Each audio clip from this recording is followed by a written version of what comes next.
ذاك اليوم قاعد أطالع التلفزيون، توقف طيارة ويحذر منها عبد الله بن زايد اللي هو وزير خارجية الإمارات، لابس بدلة كشفة ونزل من الطيارة، وهول الصحفيين سموك كيف كانت رحلتك؟ قال والله أنا كنت رحلتي في رايح أفغانستان. شو تسوي بأفغانستان؟ قال أطمئن على قواتي في أفغانستان. والله العلي العظيم يا جماعة،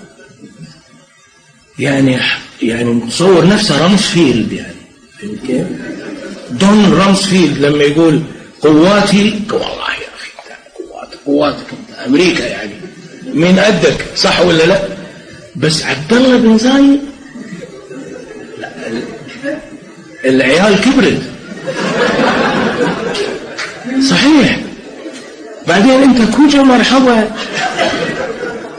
في أفغانستان، قال لمحاربة الإرهاب. الله، أنت محاربة الإرهاب بخير ونعمة إذا أنت تحارب، الله يوفق الإرهاب إذا أنت تحارب، أنت تكافح الإرهاب. نعم. هل تدرون يا جماعة أن أكو في أفغانستان 42 دولة مسيحية لها قوات في أفغانستان تحت مسمى مكافحة الإرهاب؟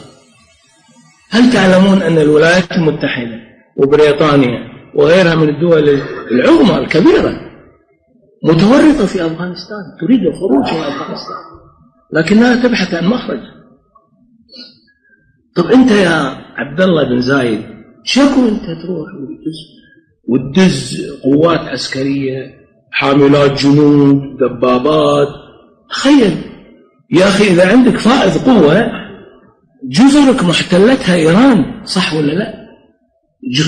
جزرك أبو موسى وطنب الصغرى وطنب الكبرى محتلتها إيران، استرجعها أول بعدين فكر بمكافحة